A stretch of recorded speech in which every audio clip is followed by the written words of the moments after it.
morning, everybody. This is the bottom line with LaMarr, and I got my co-host. My co-host is Bria Chaney. Go ahead and unmute your mic, Bria. Hey, how you doing? Hey, I'm doing pretty good. Doing pretty good. How about you today? Doing really good. Doing good. That's good. That's good. You know what? Is it sunny out there where you're at? Um, it today I think it's gonna be a little colder. Slowly it started out really good. At like 75 earlier this week, and it's slowly getting into the more winter weather. Well, it's been pretty warm here too. But the thing about it Yeah, is, I love warm weather. I yeah. don't want to see the cold. I know people are gonna say you need the cold, but I don't No, want to I'm see. with you. But I want to give a shout out to my man Darren Harvey. He's not feeling well. He's under the weather. So that's why we have Bria Chaney here today. And for those who don't know, Bria is my daughter. So I want to give her, let everybody know that. But Darren is going to be out today. So Bria's going to be filling in. And we're going to just really be talking about current events today. There's a lot going on in the news, going on around us. And we just want to get everyone's opinion, everyone's thoughts. But the thing about it is that to make this show effective, we need our listeners to comment and to join in. And just like they've always have, they participate in the show, which is really good. We have a lot of good um, people that join our show on a regular basis. So that's pretty awesome. So one of the things we want to dive into right now is like the title of the show is called Life in America. And the thing about it with Life in America is that it's a lot of what's the word I want to use? Mm, do I want to say tension out there right now? It's been like that, really through most of the year. For me as a parent, I think about my kids, I think about my coworkers, I think about my neighbors.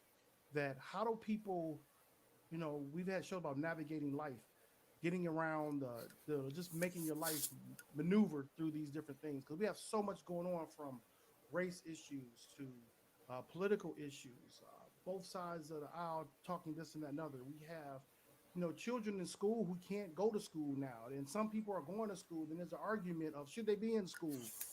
Um, if you break a excuse me, if you break a leg and you got to rush to the emergency room, unless it's life threatening, you might not get assisted right away because of COVID. There's so many things that create anxiety in our society. We had a show talking about who they had healthcare workers, not healthcare workers, but mental health experts talk about the anxiety that people are dealing with nowadays. But for you, as a young adult, that's in the early 20s, young mom, how this affected you as in your life? Um, it's been crazy. Especially I just had a baby, 3 weeks ago. Um, but the entire time I was pregnant, I was very cautious of going to like the hospital or if I was feeling sick. A lot of times I would just call in and hope that they wouldn't tell me to come in because um, the biggest thing was if I go into the hospital, am I going to get COVID there? And that's another thing that I've noticed a lot was is that people were not going to the hospital or to the doctor when they were feeling sick because they feel like, okay, if I go in and I'm going to have to get tested, number one. Two, if I get tested, what if I have it? Or three, what if I go in and test it and I don't have it and then I get it from someone who's already there? So there was just a lot of anxiety built up around even going to see healthcare professionals, just because you're afraid you're going to contract it there at the hospital or at the doctor's office or wherever. So uh, it's affected me pretty heavily.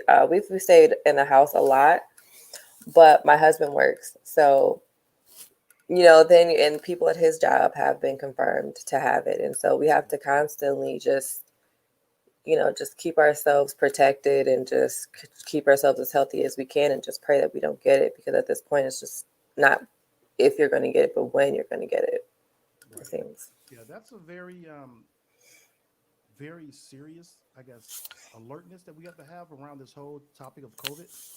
Um, Another question would be like, you're a college student also. Mhm. Would it is it benefiting you being a college student at home right now, or would it be more beneficial to being on campus? How do you study? How do you learn? Me personally, as a 51-year-old, I prefer to be in a classroom. Mhm.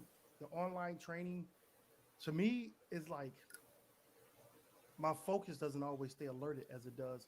Every time I close my blinds, the sun will move and it'll cross my blinds. Okay, So yeah. I got these like, if I was getting right, it could look like it's part of me. It So looks it's pretty cool. it looks pretty cool. A good visual effect, right? I just okay, I'll leave it there right now. That's my virtual look right there. But Mm, I can't keep the focus online. I mean, I just did a certification a couple weeks ago, or actually last week, and it took me forever to want to even take this test because I'm studying. I'm like, the focus is not always there as it is when I'm in the classroom, can ask questions, can communicate back and forth. So for you during COVID, how that affected you being a college student and have to do it? You have to be at home and do it.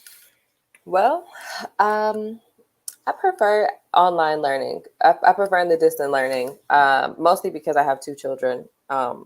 So I mean, you would think having two kids, you would want to get out of the house and go to class, but I prefer the distant learning. The only thing is, it takes a lot of self discipline. Um, I will say, not just for myself with COVID, but for other college students who are actually used to brick and mortar, who are actually used to being in a classroom with an instructor.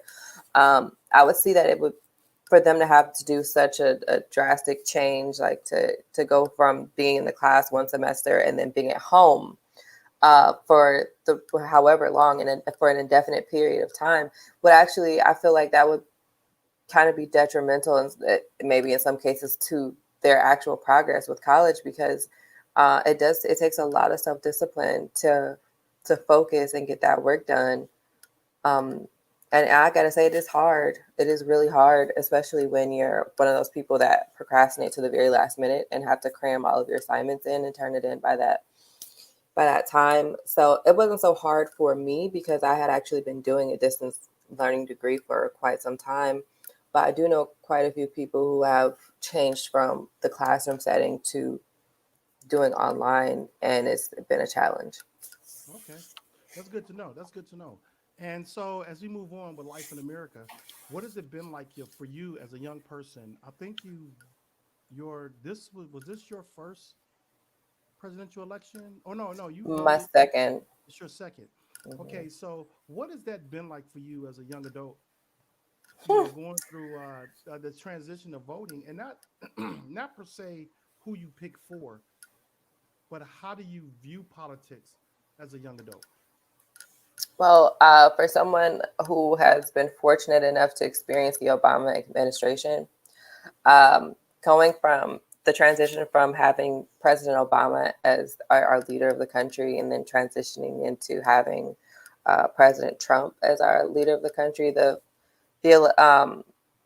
the election for when it was okay, so back in 2016 when Trump was running for president and then he obviously became president. Um, we it was a lot of scandal. It was a lot of it was his campaign was loud. It was obnoxious, and no one thought that he was going to become president. And then he did become president, and it kind of just changed the whole view of politics, really. And then, like for me, it changed my whole view of politics because Wait, I wait, was wait. thinking, No, go ahead. Go ahead. Go ahead. oh, You're about to oh, tell me how. Yeah, go ahead. I interrupted you. I'm oh, no, sorry. say for sure, because I was thinking that obviously America would want, someone who has experience with these types of things. Hillary Clinton is a shoo-in.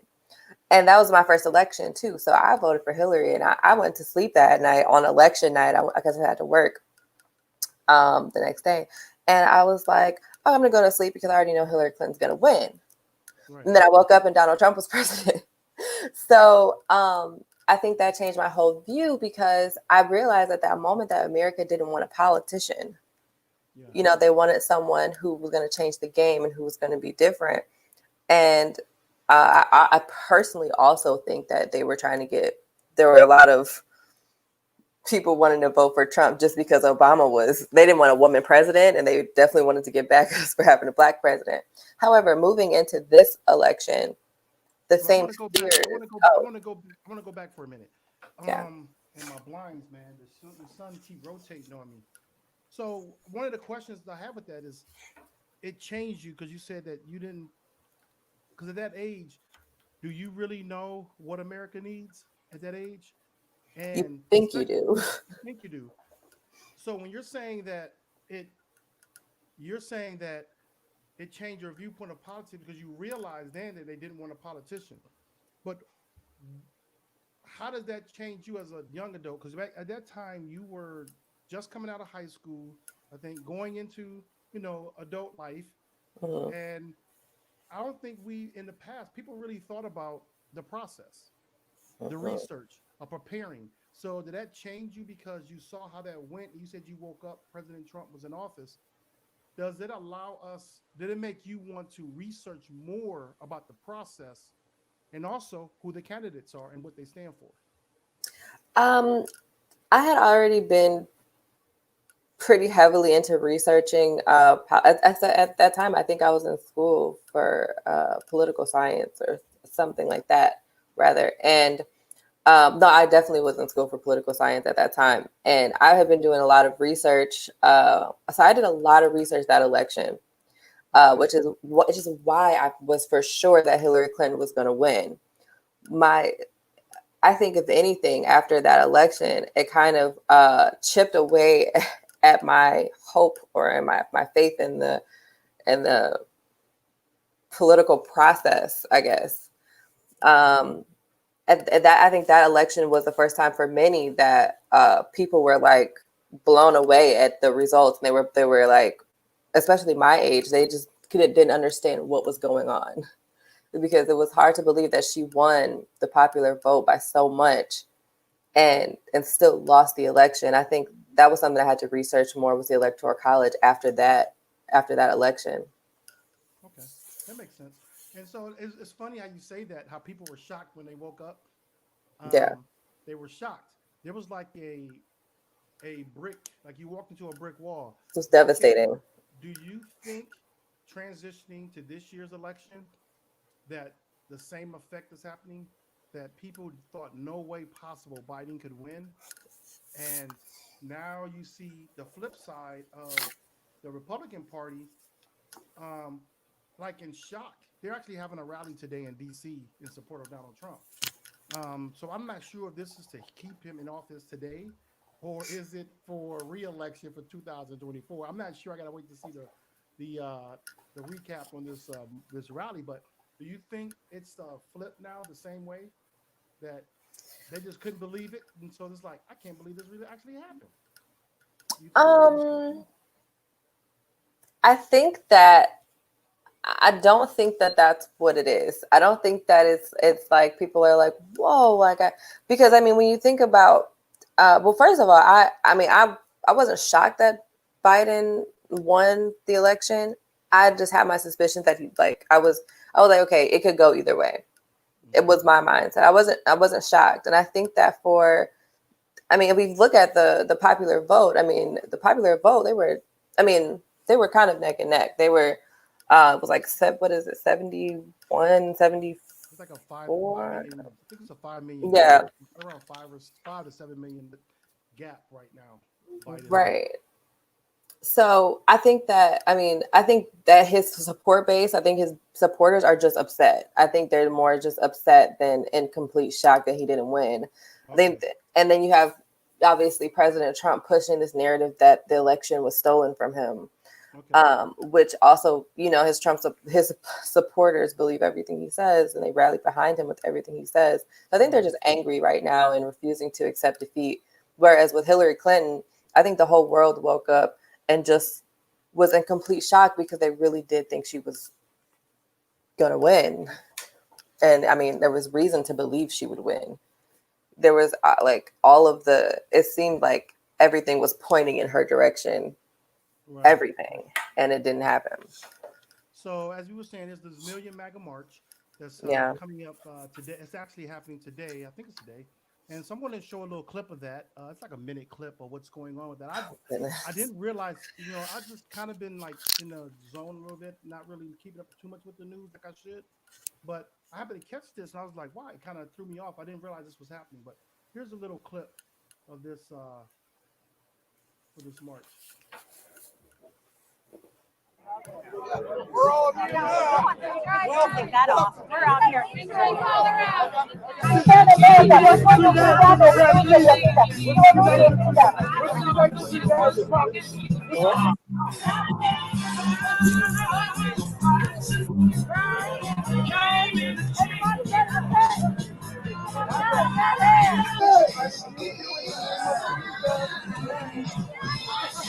If you really think about the white supremacy thing, you really need to call research this.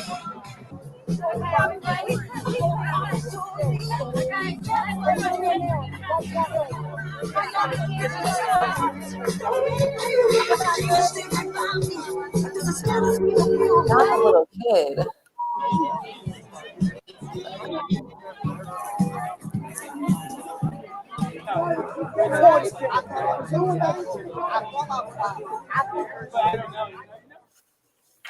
So this is what's going on today.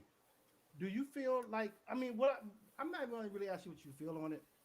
Joe Biden, We're gonna former vice go president. back and forth with this, but it's like I I want to see our country get to the point where even though you may not like a candidate, we can go ahead and say, okay, this is who it is. Because I felt like me personally, I had to accept the fact that even though I had my differences with President Trump, that he was the president and I wanted him to do the best he can do. Um, are we going to get to that point with Obama, or is it going to be a You with Biden. what did I say? I said, oh, I'm sorry. And Biden, Is there? Biden, that there will never be an acceptance of him. And so we want to get past that. I don't know if it'll ever happen or not, but I want to see where we get to that point in this country, because if you think about it, the COVID issue is still here. We still have to deal with Yeah. COVID. We still have to deal with unemployment. We still have to deal with our immigration issues. We still have to deal with all these different things that are affecting our country that are here that we still need bipartisan support to correct. If we Right. don't get it corrected, it's going to go on into the next administration, and it's going to be this back and forth. I don't want to see the time of this this continued fight back and forth. Because what happens is, as you get older, as I get older, then our kids become more involved with elections. This is going to be the norm of not just different ideologies of politics, but an actual hatred toward one another's politics. Yeah. Because many relationships have been damaged. I mean, even the viewers out here, like how many we have four, hey, man, we have 4 comments. I wasn't even paying attention. I'm so sorry. James Berry, maybe you can join in on this as well, because you says that it's the younger generation that will reshape the electorate going forward. I totally agree with you, and that's where I was getting at, was that because right now we hope that these young people can move forward and bring down the tension of don't not liking the other side because of who they are, more so than just they don't prefer with their policies or their way of moving politics. But there's become a tension so much that there's relationships that have been destroyed, families have been broken apart. Hmm. I mean, I know people personally that's telling me they don't talk to their own family members right now. Because And it's not a politics thing that's breaking people's families apart. It's the fact that over the last 4 years there have been so many different, I mean, this president has lied. This president has openly stated that there were very good people on both sides in Charlottesville. There's been so many times where he's refused to denounce racism, where I mean, like, there's so many different things that he's done, and that's what's driving families apart. It's a moral dilemma, or an ethical dilemma. It's not so much of politics. It's just about moral. It's just moral values. Where's your moral compass? How can you vote for a president who's separating families, little kids from their families? They don't even know where over 600 600 families have been separated, and he doesn't even know how to get them back together. These are things that are separating families. It's views on life, not politics. But are we going to address what were the issues of the election that influenced your vote? Well, yeah, I just threw that up there because James Berry asked. That's a good question. As a young person, he mentioned it earlier. I think he has a couple of typos there, so he redid it. But he was like asking for young people, What was the concern of young people to influence your vote? Like you, for instance, as a young person, what influenced your vote more than anything? M- More than anything, yes, I'm a young person, but I'm also a Black person.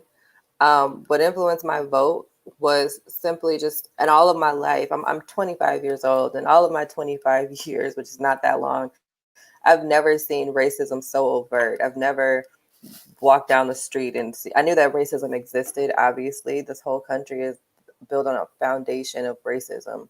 However, I've never seen it so open and so blatant and just so in your face in my lifetime. I've never seen it. And I Okay. noticed that it's only happening under this administration because they're taking cues from the president.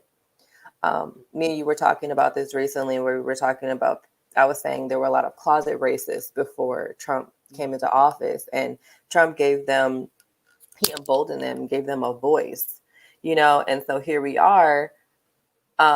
After the election is over, we can't just, they're not going to just go back into their closet. But that influenced my vote. I don't So want I to see look another at 4 more years of well, I that. look at through both administrations, the Obama administration as well as the Trump administration. I think that although, like I said, people may have their disagreements of who they wanted in office, me personally, the benefit I saw out of both administrations, what I saw the exposure of people Hmm. from the everyday common citizen all the way up to your highest of politicians. I Hmm. mean, it was almost like, I mean, you catch people on both sides of the aisle who prefer either presidents that we've had, whether it was Obama, Trump, or Biden, that I've seen things spew out of people's mouth and their actions that were like, wow, that's humanity right now. That's how people are acting toward each other. But to me, I think that was a good thing that exposure came out personally Hmm. because Yeah. you no longer have to have this thought anymore. You know where people stand a lot of times. Hmm. And the confusing part for those that are in the middle of voting for one or the other and having their convictions, but are afraid to express their convictions to their Hmm. peers. So you can have an African American who voted for Trump, but yet he can't hang out at the family cookout talking about how he voted for Trump. Hmm. Then you can have a white person who voted for Obama, say back then, or Biden this time, and there's a tension that they can't really talk about their vote. In the past, I've never seen people not be able to. They may have debated about their selection, but I've never seen it until Obama was in office that people drew up hatred Yeah. toward a family member for their vote. So I And think that's that because it's between a white man and a black man now, and not so two old what white happened this people. so what happened this time? It was This two old white men, and people still have this hatred. and a black vice president, Well, yeah, true, true, true. I skipped over that part. and she's a woman at that. Yeah. So right, okay. But does this cause the? I see more hatred now than I did during Obama's That McCain and administration. that is because Trump has gotten all these people up and arms about him losing the race. I mean, this whole entire election was him like slowly building up his supporters to basically erupt if he didn't get his way. Right. There was not a time where he said, if we win, we win. If we lose, we're still gonna support the next coming up administration. We're gonna support the Right. president the best way we can. There was none of that. There was no unity in anything that in any of his rallies. There was, there's always him. If it doesn't go my way, we have to retaliate. Um, Right. Right. and that I feel like that's why there's so much hate. I don't know what we're gonna. I don't know what we're going to do next to get these numbers right. But I'm looking at them now. I want to see if I can bring this up on the screen. I have them now of what it looks like. I just did a search for just did a Google search and just say what the numbers are. I'm gonna see how this comes up properly. But when does this stop? Because I can't remember what is the time limit on how long the counting goes on. I can't remember. I think But it's counting until it's done. No? so you have Biden 306, 223, 232 to Trump. Um, he just won Arizona. He won Georgia. Georgia was one of those battleground states. So was Arizona. So where do we get to a point where this is no longer we no longer keep doing this? So also the Senate is 48 to 50 GOP lead, and then the House is 224 Democrats to 211. Hmm. So where do we move forward? And okay, the counting's done. When is it done? Do it go all the way to inauguration? And this is a picture of the map here of where we're at. You Um, know that historically, I if I'm not mistaken, historically, in other elections, president the presidential candidate who knew they were going to lose, his advisors or her advisor said, "Listen, you're not going to win this race. It's time to concede." They did a concession, and I think that's was the end of it. So basically, they conceded the election, and they said, "Hey, listen, we're going to support this new president and help them in whatever way we can." right. This is not the So case with this president. So I guess we count until it's over. I don't know. I'm looking at now the election law calendar, which I didn't know either. There's a lot of things I'm learning myself. I'm trying to find the number of days right now that you can. This doesn't show.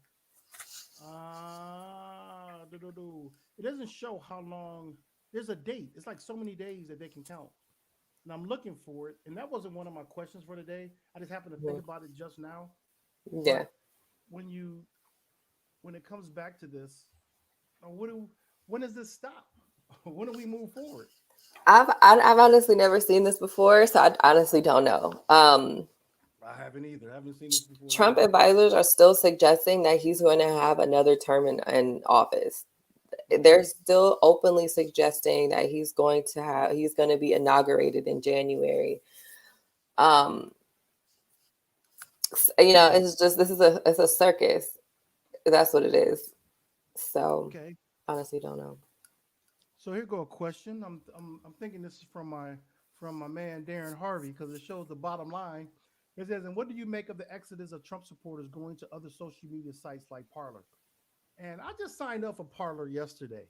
I don't know I what didn't that know what is. Parler. I never knew what Parler was, but I just clicked on Vent, and it connected me to somebody that I never met. I'm like, "Who is this lady?" And I actually clicked it off because I was laying on my couch looking up at the phone. I wasn't really expecting to see someone's face there, so I clicked it off. I got to understand what Parler really is. But what do you think about Trump supporters moving to a site like Parler or coming off of like the mainstream social media sites like Facebook and Twitter and things like that? Is this because their posts and their groups keep getting shut down Well, the shutdown is because of misinformation. and hatred or something like that, right? Well, Like, people are going to hate, but I think more than anything was the false information that's being put out. and so And they're moving to this site to yeah, congregate. Parler's one Um, of them. Yeah, I just happened to sign up um, for it. I don't know too much about it. I'm still working on that. And I so think then you that. got. Oh, Go go ahead. I'm ahead. sorry. No, no, No, I I was gonna say I think they should just need to give it up at this point. What are like, yeah, like yeah, James Berry was saying that all the states have called for the winner to be Biden, for the victory. But when we get, as we go on with that, it's always going to be people who don't like the outcome. But it has to be a point where the outcome it is, and we move forward. Because I had to accept that when Trump was elected. So yeah. going on to as we were talking about this social media misinformation, here's this term I learned, and maybe people can join in on this later and help me out with this. Oh, so James Berry was just saying Parler is pretty much unregulated. I didn't realize that. So that means you can Mm, say whatever you want, and then you can spread more propaganda. And okay. so, if you remember, you probably won't remember because neither one of us was born yet, but um, that's how Hitler got in the office. Yeah. You spread enough lies, enough that it Hmm. becomes the truth. Yeah. And then also, Hitler learned everything, his way of doing things. Actually, he learned it from Jim Crow laws in America. He studied Makes what we sense. did here to create what he did over in the Germany. Can So I just can I just go ahead. I'm sorry. Sure. I really am sorry. I need to plug my laptop. Oh, sure. Go ahead. I did not realize that No, was no, it. go ahead. Go ahead. So as I was saying, that most of us don't realize that um, that's what happened. Hitler learned from America. So when we look at how the narrative can change and switch, so right now we're talking about ballots being counted and what's right and what's wrong and how they're counted, who's cheating. You have equal. You Sorry have about an that. equal. No, no problem at all. You have equal representation in the ballot. And watch your mic. You're sort of ruffling of the noise there. So sorry. Your mic is. I heard your mic rubbing against your shirt. No, you're fine. Just yeah, it was just rubbing against your shirt there. So you have equal representation. When you have equal representation, it should be okay. This is fair. So even the recounting, you have Republican and Democrat counting ballots, but there's still a speculation of stealing votes. I don't. That's the part that we need more clarification of.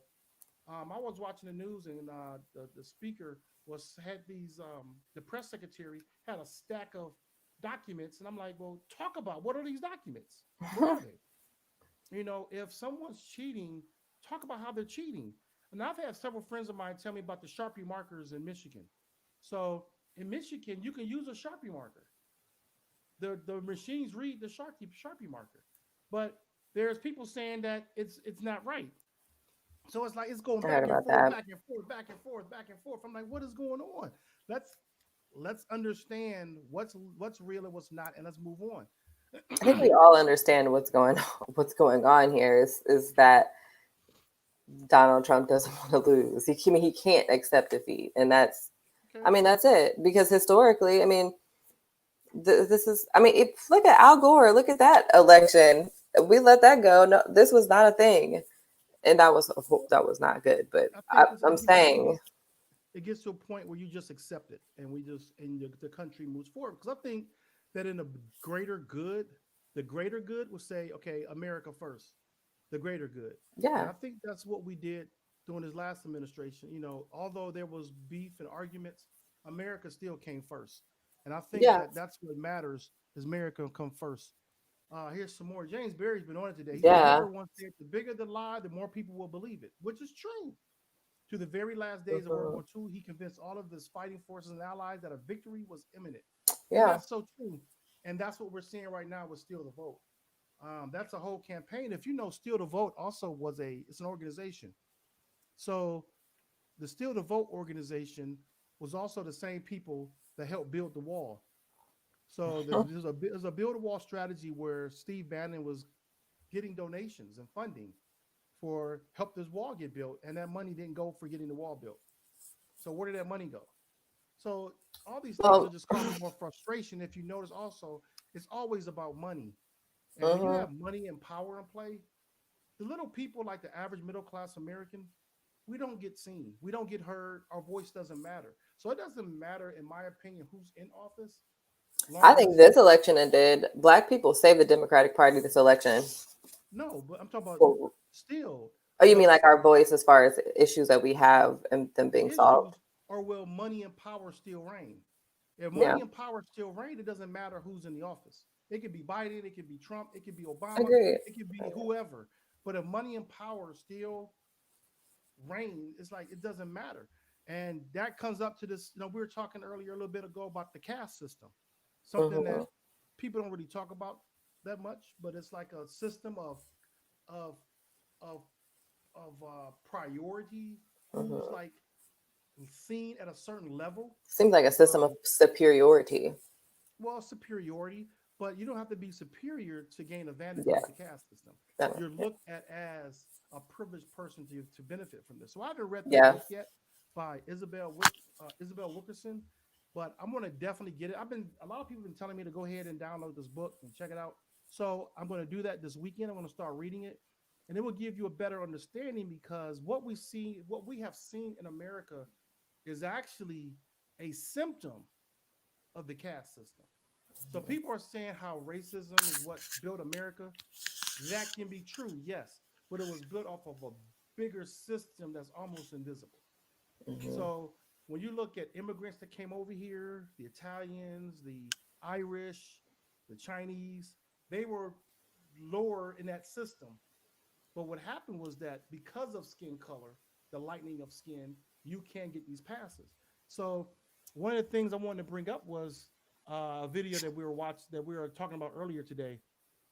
And this is Isabel Wilkerson. She was on Trevor Noah. I know people who don't like Trevor Noah.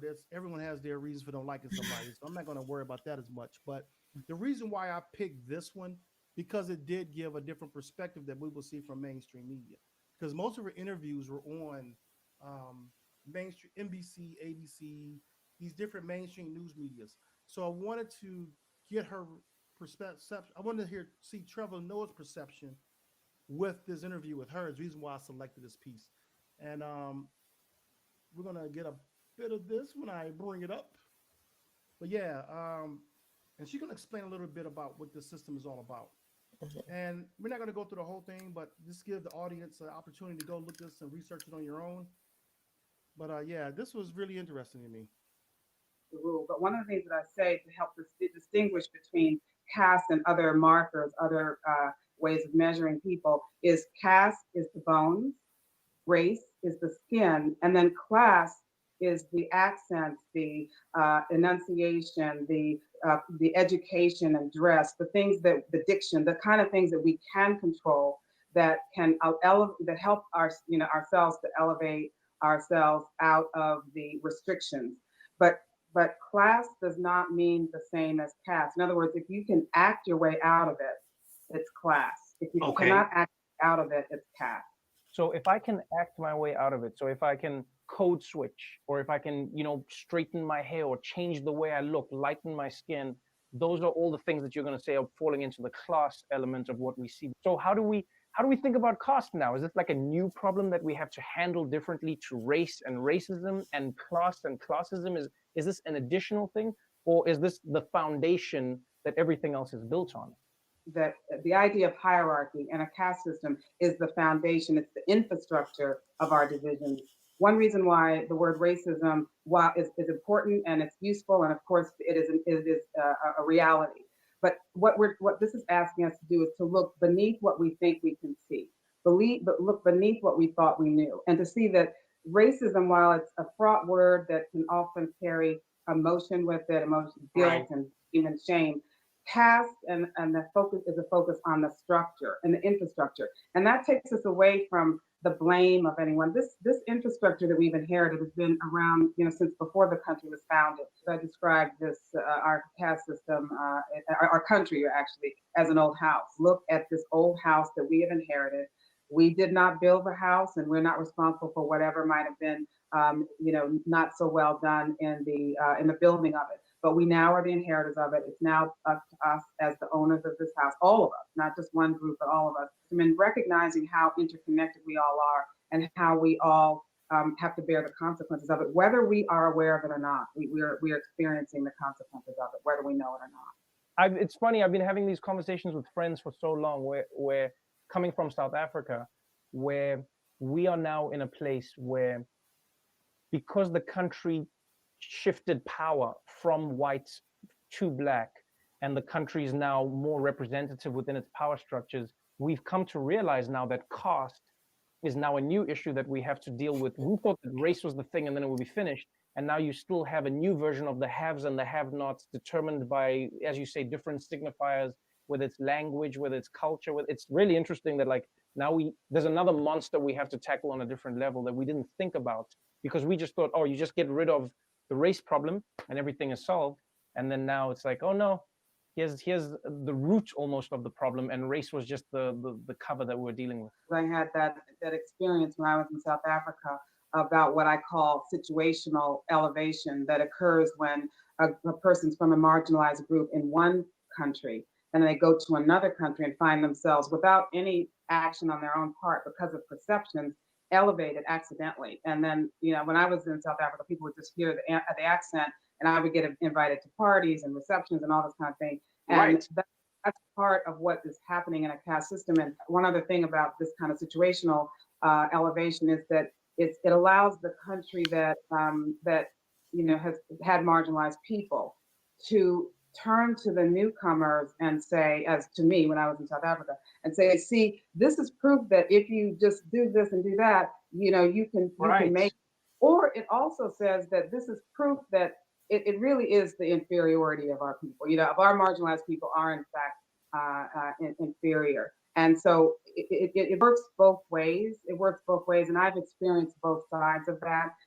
Well, I will say, I feel like once again, you've written a piece of work that is going to make us think, it's going to make us uncomfortable, but at the same time, I think once we get through it, it'll make us more So, from comfortable a and young understand. person, what do you think about that?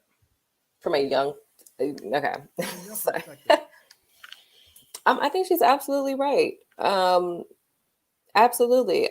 Even for me, I've had several jobs, and every job I feel like I've had to assimilate in some way in order to be successful in that job. And I'm only like, as a young person, I'm only 25, but I've had, a few different job positions, and in each job position, I've really had to I've had to flat iron my hair. I couldn't wear my afro. I had to wear certain clothes. I had to talk a certain way. Like Ebonics couldn't use any of that. So, you do have to change up. You have to change up your appearance. You have to assimilate, and you have to be the standard in order to move up in class. So, but I definitely agree with what she's saying about the caste system, and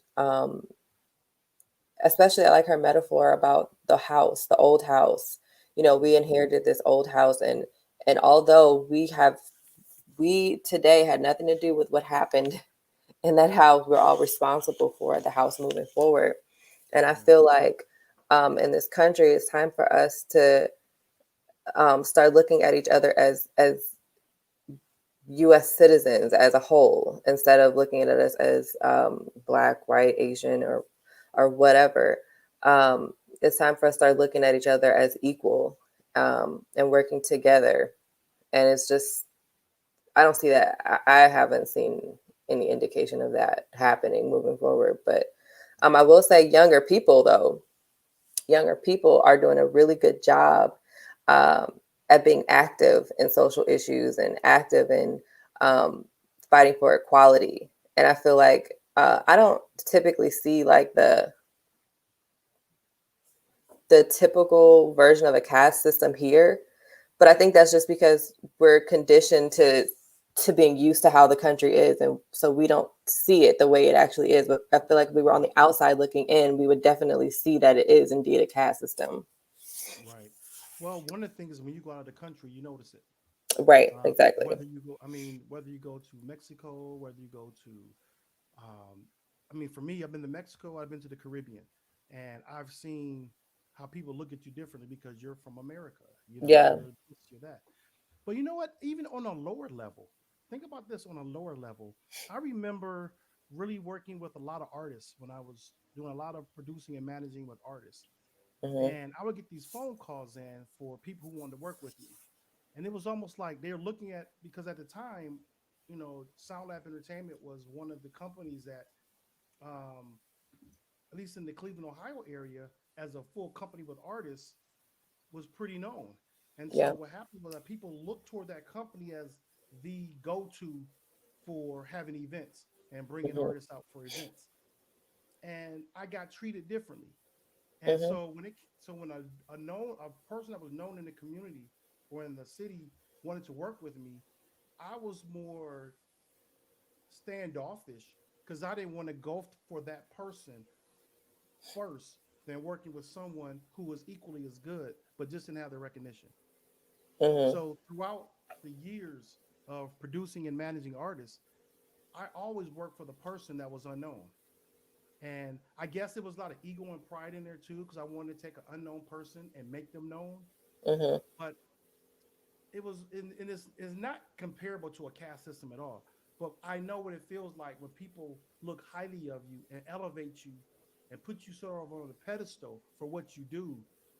You know what I'm saying? And then This differs though from what she's saying. I mean, I know you're saying it's not you're not comparing it, but it's different because you worked really hard to get there. She's saying that if I today you were to go to another country where I guess but let's say we go where she was, South Africa, and there she didn't do anything. She went over there and they looked at her and heard her Right, voice right. and saw her and said, "Oh, okay, this is she's of someone of higher status." Right. No, Just you're right. because of just because of how she looked and how she talked. But I think that happens in America all the time. That Yeah. happens a lot. People come from, when you hear someone come over here and they have a British accent or some sort of foreign accent, you're assuming that they're okay. This person must be really smart, or this person must have, Right. but you know, and I I give you guess an it all falls under stereotypes. But yeah, I'll give you an I, example. I felt this actually the other day, and it was really, I actually felt some kind of way about it. I didn't post it. I did talk to one person about it online, when I DM'd them about it and we talked about it.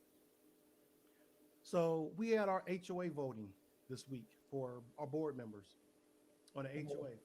So we go in, we had this ballot, we sent that came to our house. So I went in and I didn't have my ballot with me. So you could get a ballot while you go to vote. This was just two mhm, days ago. So I go in, and there were four people on the ballot, and there was three people that you can select out of the four different positions. And I walk up to the desk. Now I didn't hear her ask. There's a lady at the desk that's giving up the ballot. She checks your name off to make sure you're on the list. I mhm, didn't hear her ask this question to two other people in front of me that were white people. I didn't hear her say, "Are you a homeowner?" As soon as I walked up, she looked up. She said, "Are you a homeowner?" And I'm thinking like, why would I be here if I wasn't a homeowner? mhm, Only homeowners got the ballot in the mail. mhm. So of course I was like, I had the stank on my voice. I ain't gonna lie. I was like, yeah, I'm a homeowner. And she said, "What's your name?" And I said, "LaMarr Dillingham." "Oh, there you go. And have a nice day." "Oh, you smell really good today. Your scent, whatever I had a cologne on or something." They're like, "Oh, that smells like," it was trying to like to make you feel better. But her You white know, guilt came out. I don't know what that was. And I'm like, and so on the flip side, people can say I was anxious, or there was this, I overreacted maybe, or I read something Wow. into it that wasn't there. I mean, no one, I never mentioned it. I'm just saying what people can say because now I'm saying it publicly for the first time. Yeah. But a black person knows what that feeling was like. I've You had a know, similar experience just before. So when I was doing my pre-registration for the hospital visit for when I was having Fallon, my daughter Fallon, um, when I called, I did an over the phone pre-registration because it was pretty bad at that time, and so we had to do everything over the phone. Well, on the phone call with the pre-registration lady on the phone, Dad, this is what happened. She says to me, "Are you and your husband?" This is literally just, we hadn't talked about race. She had never seen me. We were on the phone, and instead of asking our race or our ethnicity, she says, "Are you and your husband both Caucasian? Are you and your husband both Caucasian?" And it caught me off guard because I said, "What?" She said, "Are you and your husband both Caucasian?" I said, "No, we're both black." She said, "Oh, oh my goodness. I'm so sorry. I'm only asking because the next questions are going to be related to hereditary or diseases." She was going to ask about, like, do you guys have sickle cell or anything like that? And I was like, you know, the whole rest of the conversation went downhill because I feel like she felt like I was attacking her from that moment, even though I had said nothing I had yeah, done nothing. So she basically was attacking herself because she right. realized she had messed She up. So felt guilty. she spent the whole rest of the conversation trying to make up for that moment. And it just got worse and worse until we got off Yeah. the phone. And then I went to the hospital and they had me listed um, as a white woman. When I got my discharge papers, it said female, white, non-black, non-Hispanic. And yeah, Wow. that was my experience in Olathe, Kansas. Wow. Uh, So they went by your voice thinking you sounded white from your Yeah, voice. and then they saw me, and I went into the hospital, and I think that they just didn't go back to edit the paperwork or whatever. But yeah, No, I'm saying the shock from her voice. The yeah, shock she from her voice when she first talked to you on the phone, she thought you were white. Is what I'm saying. Because apparently, of your yeah. voice. So when she, because that's why she said, "Are you and your husband both Caucasian?" Because if you sounded black, she wouldn't have asked you, "Are you both Caucasian?" I thought about So that, and then I you thought know, about the fact that there are like very few Black people in Olathe, Kansas, so and that area of Olathe. she went by assumption. She did. I'm and I know this is a fact because at my OB, when I was going to my appointments, I had never seen a Black person in there, and it was one time I saw a Black person in there, and I know that she hadn't seen other Black people in there too because we gave each other the nod. We were like, "Oh, what's up?" It was literally just like that because we were like, "Ah," and And that's speaking just about something that, Black people know about. It's just and something speaking that of that, Black people experience.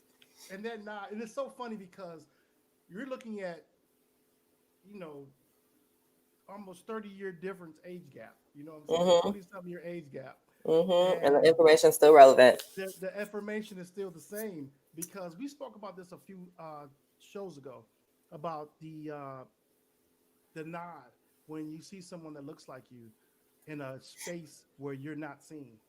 And Mm-hmm. so you will reach out in that conversation. You may have some dialogue, you may not, but it's based off of the fact that that person may not have gotten a hello or a hi, like if they didn't look like they did. Mm-hmm. Um, You're kind of in like a little and club. and so Darren gave a hung question mark. I'm not sure what the hung question mark was in reference to.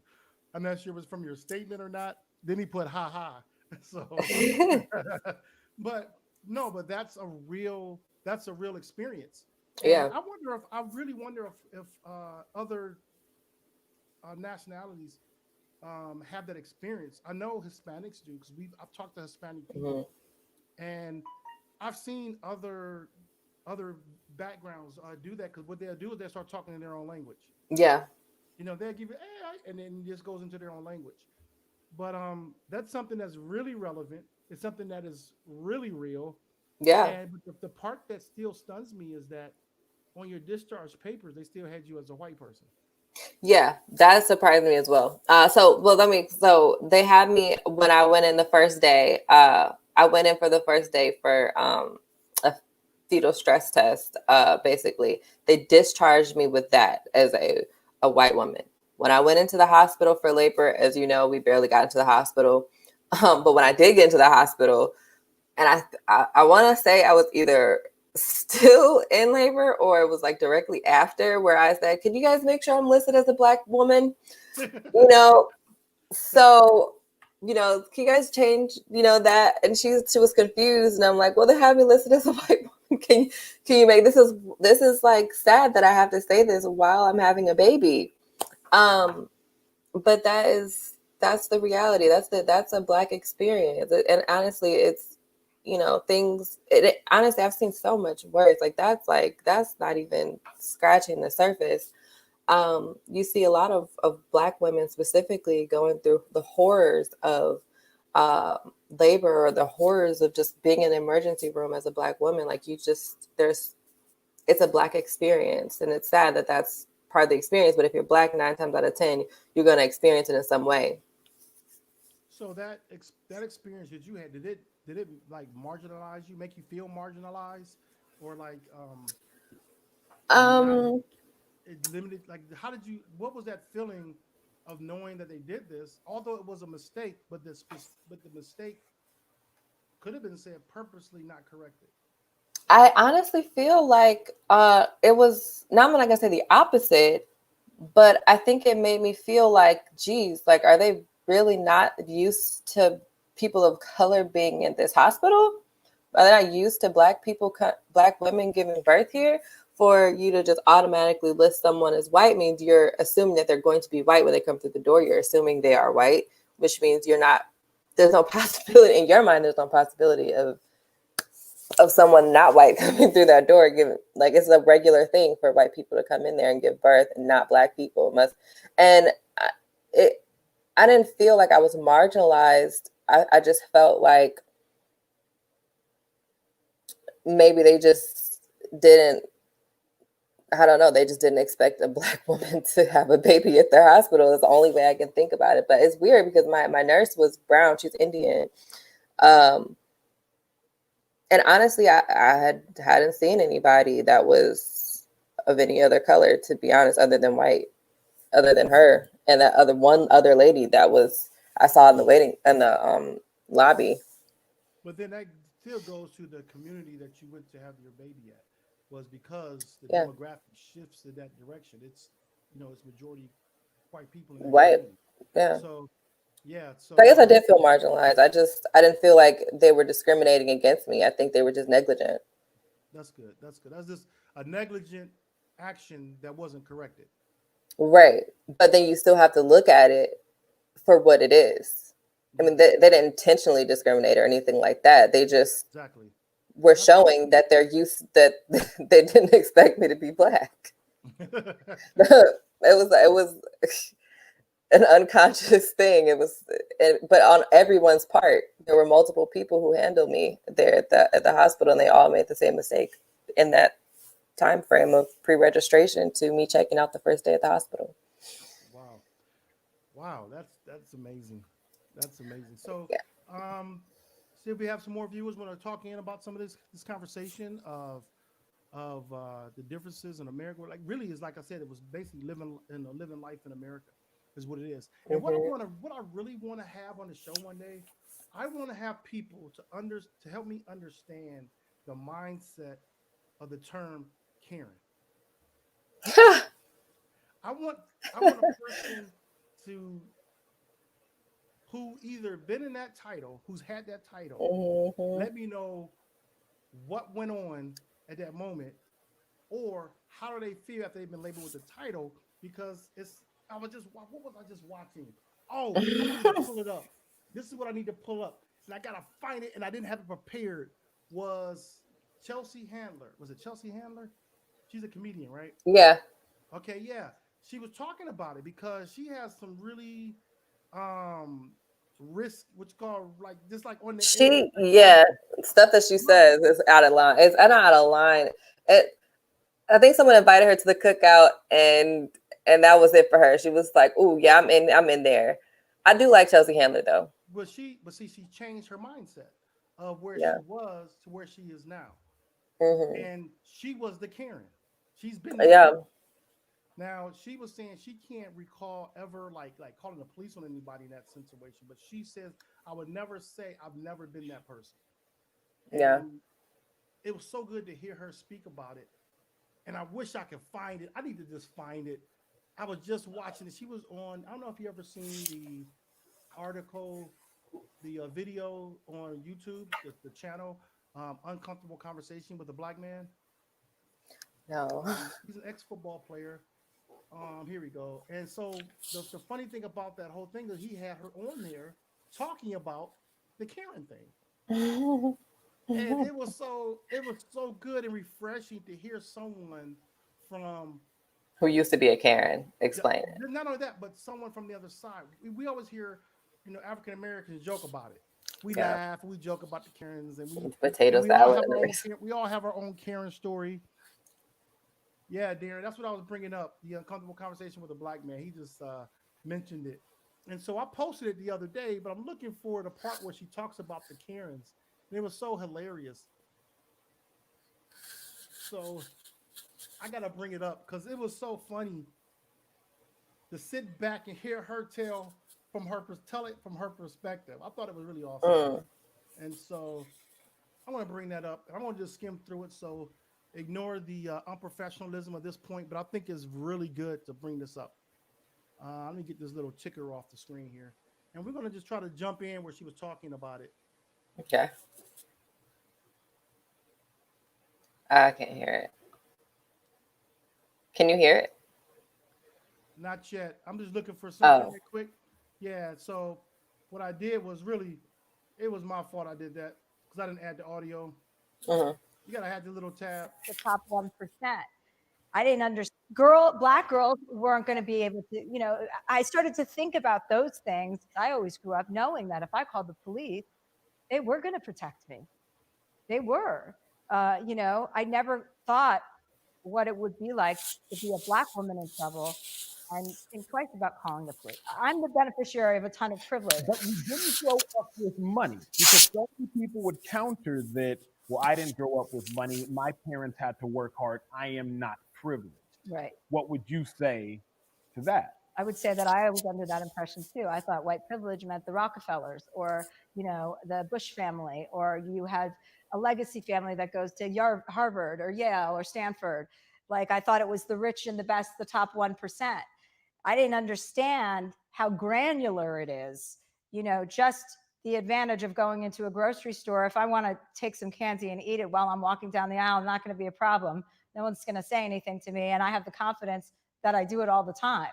Like, I started to think about the variations of what it means when I get pulled over by a police officer versus you getting pulled over by a police officer. I've gone off on police officers when they pulled me over, telling them like they have like no right. Like this was before I was famous, just living in New Jersey. I'd be like, you can't give me a ticket. You don't know who my father is. Meanwhile, my father was a used car dealer. I didn't even know what I was talking about. My father couldn't do anything, but I just had such entitlement because I'd grown up as a product of my own culture. White privilege doesn't mean you don't work hard or that you're not working multiple jobs or that you haven't had an easy life or that you've only had an easy life or, however you want to frame it. So as long as you are part of the system, you are and participating in the system and not trying to dismantle the system, then you are participating in racism, in a racist society, because that's what we are living in. I was watching one of your specials and you were talking to a group of women in Orange County. And you asked them if white privilege exists. And one answer intrigued me the most. The woman said, white privilege doesn't exist, but maybe Black disprivilege exists. That raised an eyebrow of mine. But I ask you, why is it so hard for white people to admit, some white people, to admit that white privilege exists? Because then they're guilty of something. My sister-in-law is upset that my nephew didn't get into the college of his choice. When he worked his ass off, he got great grades, he did it all. And she is like, it's just too much affirmative action. There's, everyone's taking these spots. And I was like, no, he wasn't good enough. This is what is supposed to be happening. You can't be anti-affirmative action when you're only thinking about your nuclear family. You're not thinking about the world. Are you only thinking about your family? That's where we all get off on the wrong foot. I mean, I can speak freely about that because I don't have any children, so I don't have to give a shit about that. But like, the selfishness and the self-absorption of only thinking about how it's going to affect you and your children getting an advantage. Like my nephew's going to be fine. He's going to go to college. He's going to do great. He's going to get a great job. And so I was texting with him yesterday. I said, I sent your mother a book called Caste. I said, I need you to read it. And I want to talk about this book with you so that you have a real understanding. The book is so powerful. She talks about, how the Nazis modeled the Holocaust after the American South. Mm-hmm. They looked at our southern states during Jim Crow and said, how do they separate? How do they suppress an entire population of people by, separate swimming pools and separate water fountains and segregation? And the Nazis looked at that model. That is all you need to know about the history of this country to know that this is completely fucked up. How would you know about racism when you grew up in a white family and you go to a school with white kids and you don't have any Black friends or Chinese friends or Muslim friends? How the fuck would you possibly know how racism is doing in this country? What a naive thing to say. And he sends me an emoji with the arms up, like, okay, don't yell at me. And I was like, no, but be mindful and think about what you're saying. Let me give you an example of a very white privileged friend of mine. Okay. All of my friends are pretty privileged, but I went over to her house one day, a few weeks ago, and she said, oh God, did you hear about all the Black people who are cashing their stimulus checks early and going to Barney's in Beverly Hills and buying clothes? And there were 4 of us. And I said, stop right there. Just stop what you're saying. And she goes, what? I mean, they're all using their stimulus. I go, you're perpetuating a stereotype that you know nothing about. What's the point of that story? What is the point of you perpetuating a stereotype about Black people not being able to handle their money? Why are you doing that? And she goes, well, don't jump down my throat. I go, I'm not. I just want you to know that it's all negative what you're doing right now. And we're not in a time where we need. She goes, well, how else am I supposed to tell that story if I don't say that they're Black people? And I said, you don't tell the story. You stop telling the story. It's none of your business. And I think, you know, those conversations between white people are really important for white people not to think that that's their safe space to bitch about what's happening. Let me chime in, because that so many people ask me, Emmanuel, what is the difference between being non-racist and anti-racist? And I'm not going to sit here and try to play your defense card or say that Chelsea Handler is perfect, but that is the example that I would give. Is it's not being non-racist is still tolerating racism, but not volunteering yourself as a racist. Being anti-racist is speaking out against racism whenever you see it. And I do think we need more of that. What's your advice to those who don't know what to say to their loved ones when they want to call out racism or have tough conversations? You know, I mean, I like historical, you know, I like to talk about historical facts, like actual thing, you know, data. You know, I like to remind people that when slavery was abolished for the first time, how slave owners were given reparations rather than the slaves themselves. That's a great conversation starter. To reward the white people who held the slaves and beat them and used them, and we built this country and the economy of this country on the backs of Black people, to actually start with those conversations, to say, you understand how uneven things are, that even when we released the slaves, we didn't give them any tools to succeed. We kept them down and oppressed them over and over and over again. So it's like stark facts like that about just giving reparations to landowners makes people's eyes open. I like to just talk about facts because I think that, you know, when you're talking to anybody of real intelligence, you know, that's a good place to start. If Chelsea Handler were a Black woman, would she be where she is today? Great question. Great question. You know, the old me would have been like, yeah. And now I'm probably not. I hope so, but probably not. You mentioned white women. So let's talk about Karens. Karen, the code word for the white woman who chooses to weaponize her whiteness. What do you feel when you see the viral videos of Karens going into Trader Joe's or walking their dog without a leash and calling the police on a Black man? What do you feel when you see white women weaponizing their whiteness? Vitriol. I see it. And when I see white women living out that anger, like the being a product of your culture is not always your fault, but not examining that further as you age and grow up is your fault. I have a lot of friends who I don't think are racist at all, but there's an inured culturalism within us that when you see 3 Black men across the street, white women are taught to think danger. Have you ever weaponized your whiteness or thought about it? I'm sure I have, you know, unconsciously, you know, tons of times. I mean, I can't say tons of times because I can't think of a specific time, but I would never pretend that I'm not guilty of, you know, being exactly the type of person that I would be embarrassed to be, you know? When people are going to watch this and say, well, she wrote a book called You Got to Be Kidding Me, and she's done so many racist things, and I'm just not going to forgive Chelsea Handler. She's a racist, always a racist in my book. She's just putting on a show now so people can like her. What would you say to those people? Well, I mean, I've never had to put on a show to make any, I'm not trying to win a popularity contest. I think I've made that pretty clear, that I stand up for what I believe in, that I tell the truth, and that I'm not pandering. I'm not pandering, you know. I'm not a faker. I can't even pretend to be in a good mood when I'm not in a good mood, you know. You can see people change and evolve. And that's the thing with this culture that we're in, this cancel culture that we're talking about. It's like people are capable of changing.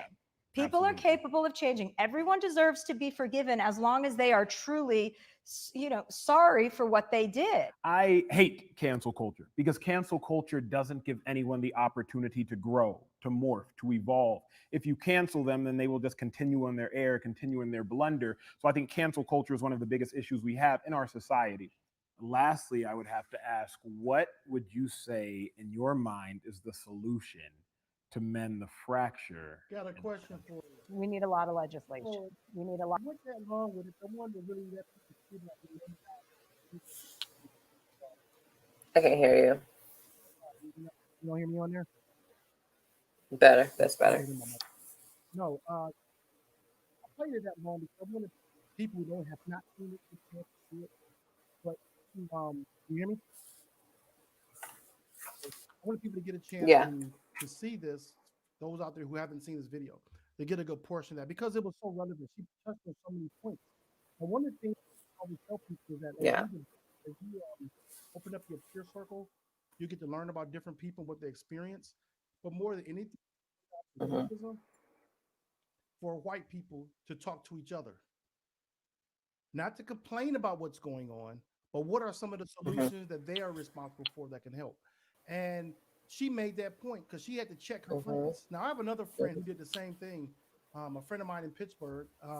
She had to check some wealthy friends of hers because they were going to do a charity to help someone out, and it was everything was this poor lady in this poor neighborhood. They were putting her down. She has a business, but she has her own business, but they were going to help out. And the thing about it was that it was always when they mentioned her name, it was in a negative perception of her Hmm. downfall, more so than the positive things that she's doing. So she had to get there. They checked her on it. Hmm. So I like how Chelsea checked her friends, and Hmm. that's so. I mean, even in the African American community, I have to check my friends when I hear them saying something negative about a group of white people or something in a whether it's a derogatory term, a Hmm. racist word or something. I check them on it because it's not called for. It's not Right. necessary. But what did you think about what she's about her? Because this is the first time you've seen that much of the interview, right? I've never heard Chelsea Handler talk like this before. I was really What's impressed. your take? I think that she is absolutely right. I think she's right for checking her friend for mentioning those people in their stimulus checks. Yep. Um, I like that. I like to see this Chelsea Handler because prior to seeing this interview, remember I was like, someone invited her to the cookout and she got carried away. Right. That's the Chelsea Handler I'm used to seeing, and that's kind of, I mean, if you grew up watching Chelsea Handler, or if you've seen her or one of her shows or whatever, she is very offensive with her comedy. It's offensive. You would think that she is racist. You would think that about her, but seeing this interview was like a completely different side of seeing her. Um, so I do think that white people have a responsibility to um, educate one another, check each other. You shouldn't be the burden of fixing stereotypes and the burden of eliminating white privilege should not be on Black people. And on top of that, I always like to mention that white privilege is just the standard of how you would treat a human being, is what white privilege is. That Black people don't get to experience that privilege, but that is what white privilege is. It's just simply being given the benefit of the doubt at a traffic stop. It's just simply not being followed around the store when you go shopping. It's just simply being able to live in America without um, feeling biases breathing down your neck and stereotypes breathing down your neck. That's all that white privilege is. Do you think that you think that feeling of breathing down your neck is switching now? Because like what I hear a lot of many white males say is that they can't say anything, they don't have the freedom of speech, they can't do this, they can't do that. I hear this all the time, and I so love it. I know I do. I hear this. I just had a conversation this week that the freedom of speech. So what I made a comment was that we do have the freedom of speech. We do have the right to say what we want to say. We have a right to our opinion. But when your opinion is challenged with something that's Mhm, truthful or fact, mhm, instead of saying I just don't believe it, accept the fact that is real because I'm bringing you evidence that is real. And so and it's so funny because I hear this all the time. I have a right to my opinion. And so it's like, you do. But if I challenge that, if I say that opinion is wrong because A, B, C, and D, and this is why you shouldn't feel this way. Now you can still stay there, but I just challenge your facts. So this is going to be an on long debate, but just tell me more about what you thought about this video.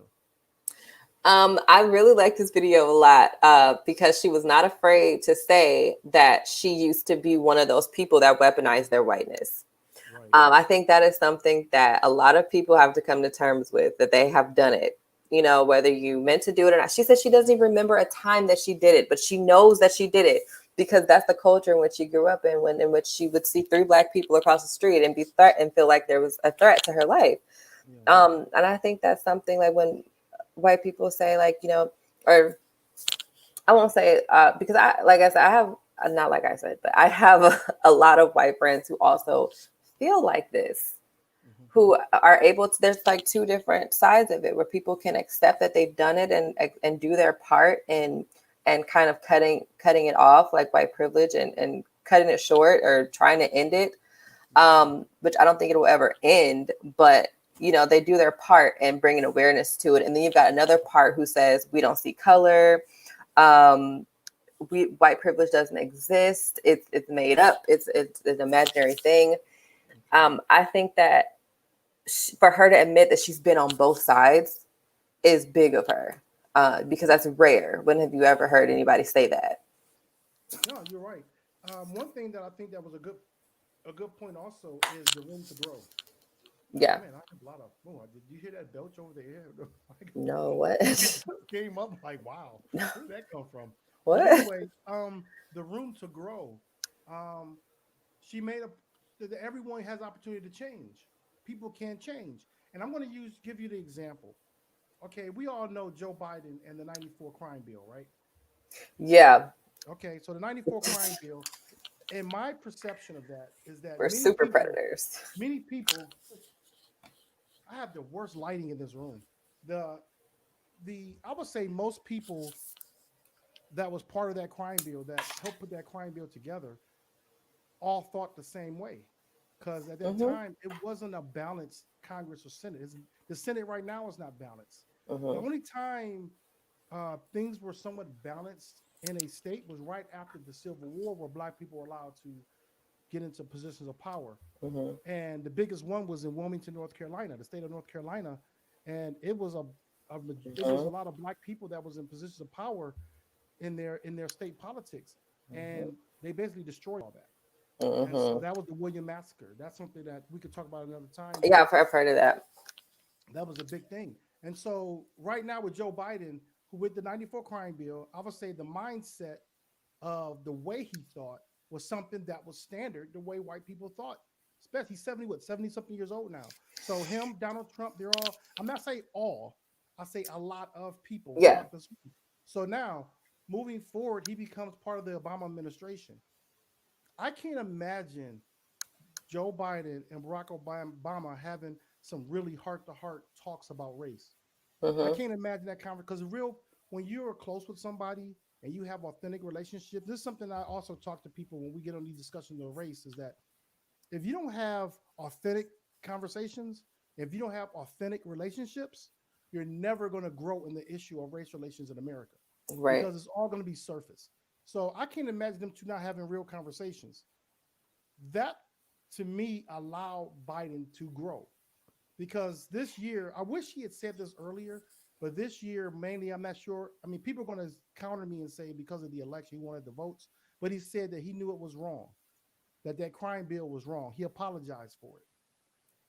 Was that apology too late? If he had apologized maybe 4 years ago, That was the point I was going to make. 8 years ago, if he had apologized verbally, but it never came up like this. Now he's running for president. It comes up. He said, "I've apologized for this." Are we going to give Biden the room to grow? Okay, now we come down to Trump. People say Trump is, look at this. See how the sun just shining on my face again? People That's say fine. that Trump is a racist. People can make that claim, and they're saying that we never gave him, that he has opportunity to grow, or that some of his beliefs and the way that he acted, we never gave him time to grow. Was 4 years enough time for him to grow? And do you think Biden will get 4 years? Will people give Biden the 4 years to show that he's not the old Biden from '94? So to your first question, do I think that 4 years is enough time for Donald Trump to grow? Was that enough time for him to grow and learn more about race relations? And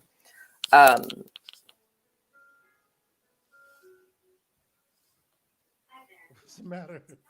sorry, my alarm just went off. You can't hear that, right?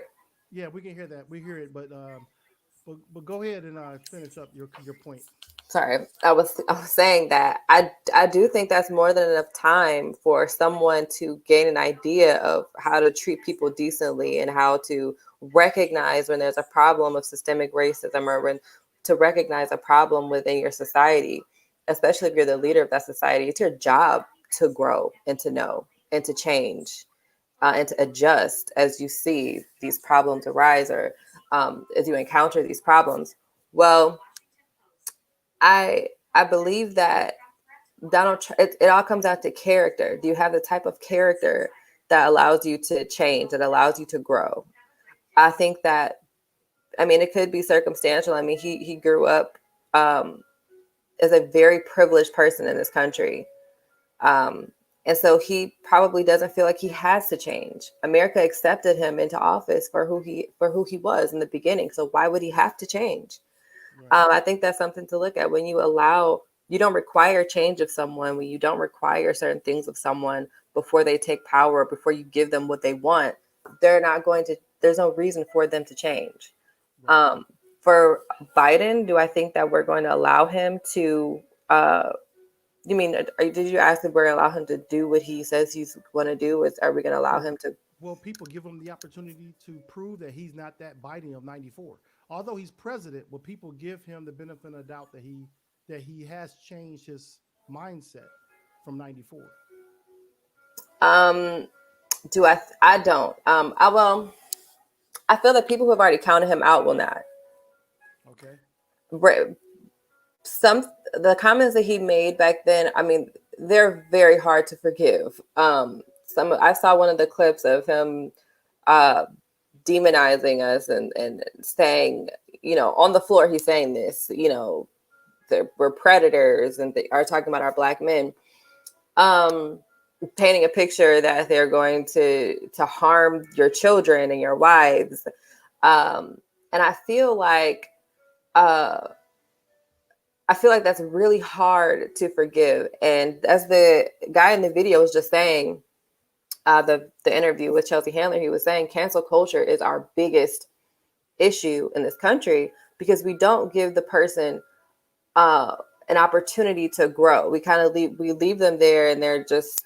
And I do think Joe Biden has shown that he has changed. There's no way that you can be the vice president to Barack Obama, like you said, and not have those conversations and not learn and not, become aware of certain things. And so I do think that he has changed. I feel confident that, with him as our president. But if you're going to say that about Joe Biden, then you have to be open to kind of forgiving other people who have done similar things. You can't hold it over everyone else. Oh, well, we agree. Totally agree. That's why I asked the question about Donald Trump. That, was 4 years enough to show that he has changed? And do we still give him that room to change? Well, he's not trying to change. No. I understand that. But does that room happen? Like right now, it says that's absolutely correct about Trump. He didn't think he needed to. They elected him as is. Well, we elected Biden as is in hopes that he's not the same Biden of '94, although he apologized. Now, I do give people the benefit of the doubt if they apologize, because I feel then it becomes an issue with you and God. Yeah. That's between you and God, because you came to me. Because now, when you apologize to somebody, which this brings up another topic of apology, it now leaves that person to be held accountable. So if Biden acts up again, he has a whole Congress and Senate that's going to keep him accountable. They're going to speak about what you said, you apologize for. By Trump never apologizing, it's like it didn't exist. So he has no reason to be held accountable. Well, you also have to realize that Joe Biden, I mean, this was years ago. This was more than 4 years ago. This was decades ago. 30, so, yeah. So that's a lot of time for someone to change. No, I'm talking about the accountability part. Because although that was because he apologized just now, he had a long time to say it was wrong. And it kind of got swept under the rug. And once he became the running mate for President Barack Obama, a lot of people who didn't know who Joe Biden was prior to that never looked into him. He was the vice president.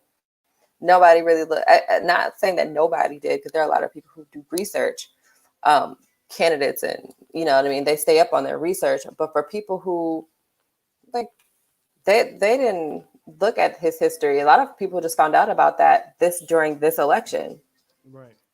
which is sad, but it's the truth. People knew Joe Biden because he was vice president to Barack Obama, Right. and that So automatically gave him that. Sorry. no, you're good. No, so moving forward, like when we get, I'm going to be moving off of politics and the social climate of our country shortly, but um, you as a young American, wife, mom, student, how do you prepare the younger generation for politics going forward? When I say prepare them, how do you prepare them to make responsible choices and to, basically be prepared for going into an election, especially a person who's going in for the first time, and then maybe possibly one who's going in who's voted, but yet are in the crossroads on their Can next election? can you go back a little bit there? So it cut out on my end. Okay, no, I would like to know, you as a young person, you now voted into 2 presidential elections. How do you talk to the younger generation that's under you of how to prepare to vote for the first time, Mhm. and those who have voted but are maybe coming up to a crossroads of how they should vote? How do you tell them to prepare and to be ready for this next election to your younger generation? Research your candidates. Do the research. Don't pick a candidate just because they are, like, if your family is Democrat or your family is Republican, don't vote for a candidate just because they are Republican or Democrat. Vote for them on the issues. Vote for the candidate that supports what you feel America should be. That's the biggest thing that I would say to do is research your candidate. Research what they say they're going to do for you. Research their track record. Don't just pick a candidate because they align with your political party. Okay, so what is it like for young people?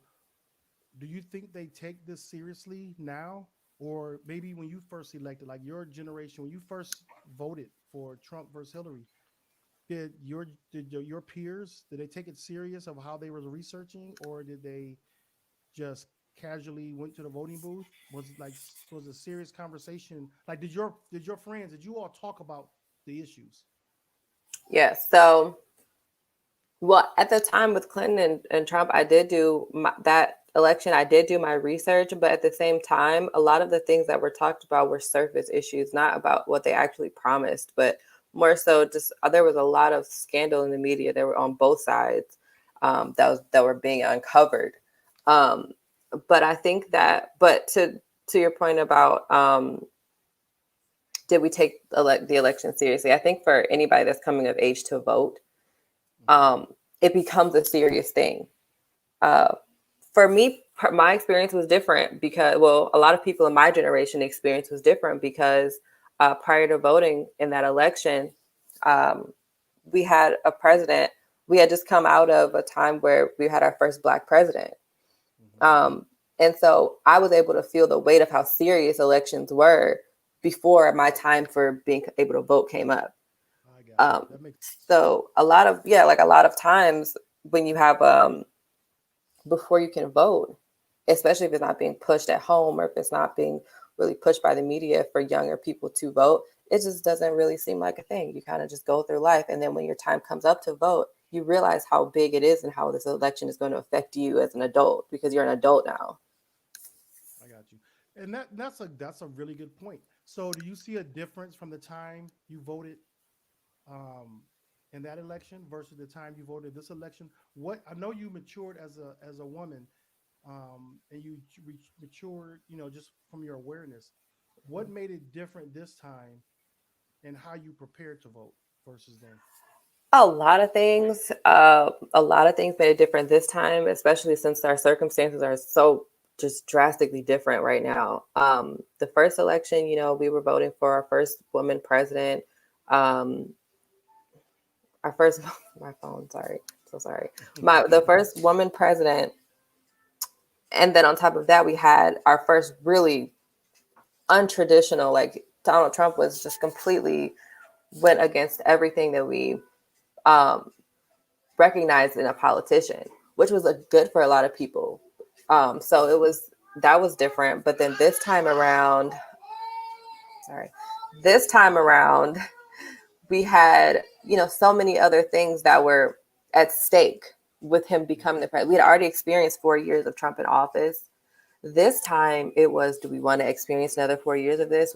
We know how he's reacting to a pandemic. We know how he's reacting to, we know that he made promises that he didn't keep. We know that he says he had a plan for healthcare that he never followed through on.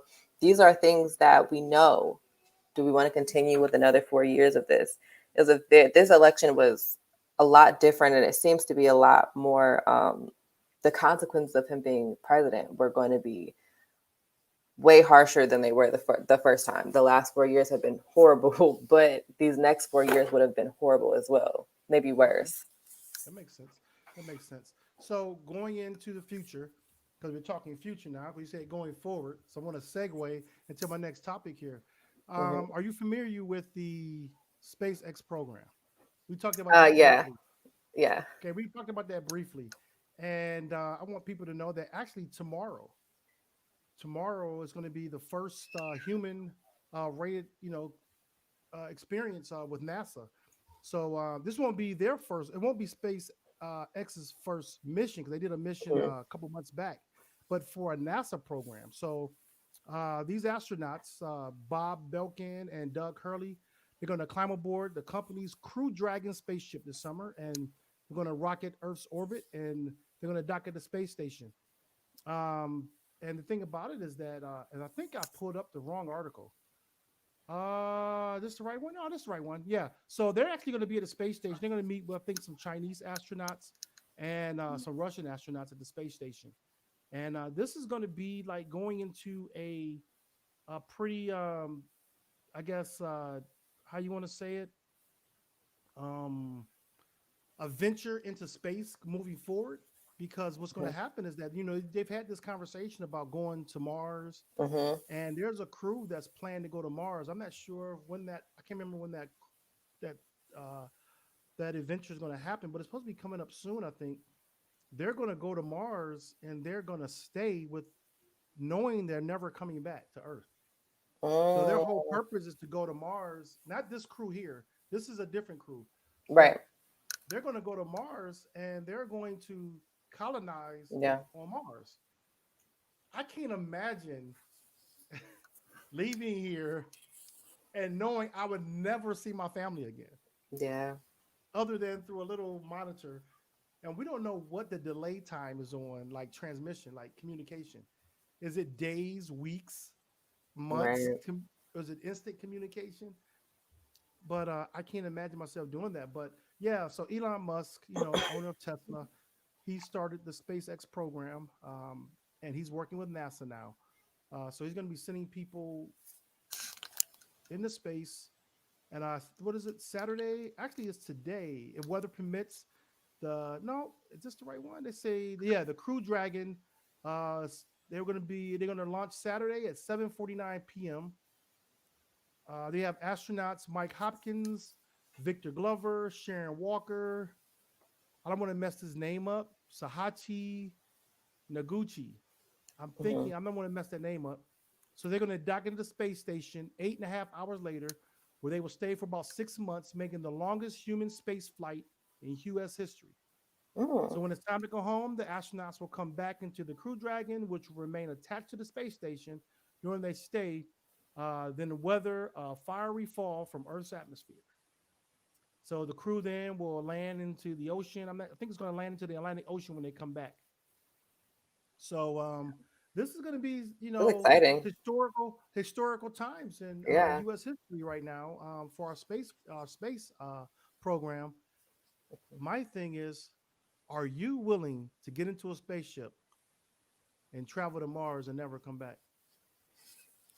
I mean, me as a mom and a wife, probably not. Probably not. If I had nothing to lose, yeah.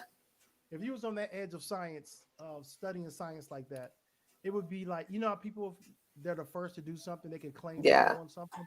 Yeah. That's what these people are gonna be willing to do, and they're gonna go and they're gonna be the first to do this. That's Yeah. gonna be historical. I can't wait. Let me see. I got a comment here. So there's 6 months is a long time to be in space. At least they don't have to worry about COVID. Right. No, They we're might gonna not hope have to worry we're gonna about. hope they don't take COVID with them. You know what I'm saying? Right. It's Well, too say soon. they might not have to worry about COVID. They might come back and it still be here. Oh, So here, yeah. So that's gonna be very interesting. So as we move on, I mean that's something that's really interesting to me. I've always been fascinated with space and stars and planets and all that. Um, but I can't imagine doing that. You stand away from my family. I mean, I think about the basketball bubble. They were in the bubble. What was it, 3 months? right. And they the people couldn't even stay 3 months in the bubble. They were sneaking out of the hotel. They bring the women Hmm. up in the room. I'm like they couldn't handle it. So you're Yeah. in the space station for 6 months. I mean, although you're on a mission to do a job, you're representing your country, and so there's a lot of pride and a lot of you Hmm. know um, accolades that's going to go along with that. And it's And then awesome. think of the I want to hard bring work though yeah, that I they want to put bring in to go. find that picture to bring up. I can't get the picture. Maybe if I get it to if I save it, I'll be able to get a picture up so you can see who the crew is. Um, Pretty diverse I think crew. I have it. I'm going to bring it Oh, up you're gonna now. bring it up. Okay. Yeah, I'm going to go ahead and bring it up so our viewers can see what these people look like. Um, Thought it was pretty cool. If I could find the picture, first I need to bring the picture up on my screen. That would be the first thing I should do. But yeah, the crew is diverse. I think it says a lot about where America is going with our space program, but also it says how we're willing to acknowledge change for having the type of crew that you're having. And Hmm. with Elon Musk being on he's on the cutting edge of technology anyway. Hmm. He knows that you need a diverse, just a whole diverse crew of every, just all around. I'm looking for that picture. I think that's it right here. You need to have that type of diversity to have different minds, different opinions. Hmm. Not only that, I mean, everyone has to come with the expertise in what their, of their field. But it's good to have these different mindsets going into something like this. Hmm. So here's the picture of the crew. I'm bringing it up right now. Let's see if we bring it up. So this is our crew. Get a little close up there. This is the crew that's going into space at 7:49 today, and it'll be Tomorrow. pretty. Oh, Today, today's Saturday? Today is today is Saturday. Saturday. Where you go? Wow. Today is Saturday, Got two so kids. that's gonna be pretty awesome. Yeah. To see this actually happen. And I did watch the last one. Here's a comment from Jeffrey Donnelly. Yeah. This is going back to the Trump thing. Do Trump, in a sense, was a necessary evil for us as a country, to take on a harder look in the mirror and answer these tough questions about social injustices and racism that apparently were present prior to him taking office? Jeffrey Donnelly, I totally agree with you. I mentioned Wonderful that earlier. comment. Yeah, I mentioned that earlier today that even going back to Obama and moving forward through Trump, that it was a purpose. I see a purpose, a greater purpose in both of those presidencies that exposed a lot in people. It exposed laws. It exposed so much in our society that these two men, with them being in office, brought that out. Yeah. We all know people that you sit back, you say, "Wow, I can't believe they actually said that." I mean, that goes for That was the last 4 years. and this is like across the spectrum of race, ethnicity, and all that, status, class. It doesn't matter. These comments came from the poorest of poor to the richest of the rich. So, yes, you're definitely right. He was a necessary evil, but I'm not even going to say him. I'm going to go way back to Obama was a necessary evil to put into the office. Not saying that these men are evil. The the evil was what came out of it. The Hmm. result is what was evil. Not saying that these men per se were evil. Everyone has their perceptions. I'm never going to call somebody evil. I always look at I the don't reason why I know. say that, Trump was there's good. No, I'm just there's kidding. influences around you. Hmm. Trump is a opportunist. He found a base that he knew he can target that was going to gravitate to everything that he said. And Yeah. he's always been controversial. So what's going to change? But for him to be president, Yeah. watch your mic here. When he became president, what it did was it allowed you can sit it down. It was just you rubbed it. When he became president, his voice is now 100-watt megaphone. I mean, 100 times louder megaphone Yep. globally.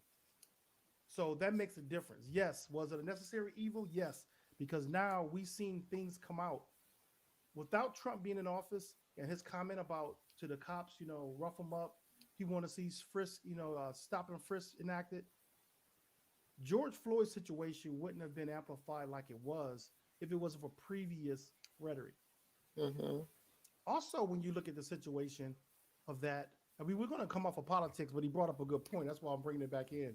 But my hope is that we can look at ourselves in the mirror and make ourselves better. Hmm. Every day, I have to examine myself every day. Every time I post something on social media, I have to think before I post it. There's many times I go back and post something and re-edit it because I look back and say, wow, how is this comment going to be perceived? Am I making myself clear? I put a post up this week and then I had to go back and then clarify the post that I put up. Hmm. That's what we need to do as Americans because we can be our comments can be misperceived. But on the other hand, sometimes we intentionally put things there to create chaos. And I think Trump did that also. Well, yeah, One that's of the his things whole he did, campaign. yeah, definitely. Um, this is a comment to Jeffrey Donnelly. I think he increased racial tension more so than was necessary for us to look in the mirror. Hmm. Yeah, but was it necessary? I don't think. I think all of it was necessary. And the reason why, again, like I said, it the more things happen, the more things come out. I mean, we talk about cell phones and technology. If it wasn't for cell phones and technology, a lot of things wouldn't have came out. You see what I'm saying? Well, I want to go back to Jeffrey Donnelly's comment about the necessary evil. I just want to make a point that when Barack Obama came into office, it was a historical thing. It was our first Black president. It was a moment in history that a lot of, especially older African Americans in this country, thought they would never see. Right. Yeah. Then Donald Trump came into office, and when Donald Trump came into even before he came into office, the main comment that people were making that I was seeing whenever the issue of racism came up was, well, your president's Black. Racism in America is solved. You guys have to get over it. That was 100 years ago, or however, that was forever ago. And you constantly have to remind people that it wasn't that long ago. My grandfather is in his 70s. He experienced racism heavily. And then on top of that Nina Simone song that came out, Strange Fruit, that she sang, that was made. She did an interview for that song the year you were born, in 69. Yeah. And so, when Trump came into office, I feel like this whole presidency has been a reminder, and even up to the election, when you saw how close the election was, that right there is a reminder that racism is still prevalent in the United States, and it has not gone away, and it is still very relevant, regardless of the color of our president or the color of our vice president. We have our first female Black vice president, and that does not mean that racism does not exist. Yeah. So, and I mean, it's just so many. It definitely was a necessary evil. It was necessary for people to realize the shape that our country is actually in. Oh, I totally agree. And you mentioned about Strange Fruit. I just happened to pull the lyrics up. For those that don't know, Strange Fruit represents the bodies of black people that were hung from the trees. Mhm. And it says here, southern trees bear strange fruit, blood on the leaves and blood on the root. Black bodies swinging in the southern breeze, strange fruit hanging from the popular tree. When I read that, you know what bothered me recently? The hangings. Mhm. They were saying black people were having suicide right after George Floyd, There's no and that way. um the way these people, the way they were claimed to have committed suicide was almost impossible from the way they were hanging, the Mhm. height of where they were hanging. Hands And tied. How so, do you bind your hands? right. And Hang yourself from so a tree. when I read the song Strange Fruit, it's almost like it's relevant again. Yeah. When I saw these people, that were being hung. So it bothers me. Like I said, I'm a dad. I have a son, a stepson. I see them out and about, and I think about what can happen. I have a daughter and a stepdaughter. I think about what can happen. Um, I hope that America can come together now or want to come together. But if we're going to go through constant back and forth rhetoric and not address issues in our country, not have those respectful conversations, and respectful conversations don't happen because people are scared. People are fearful of offending someone. Yeah. Um, there's it was so funny because me and my co-host Darren, we were having a conversation about table, like how do you have conversations around the dinner table? We've had conversations, and everybody who didn't know, we're almost over the show now. But I did mention earlier, this is my daughter Bria. She's my co-host today.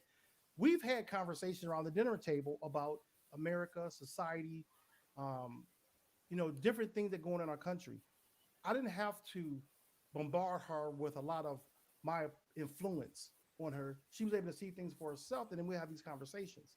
And when I talked to my friend Darren, he said that was something that didn't happen in the White household unless there was something that people talked about. We didn't talk about, I mean, they didn't talk about racism.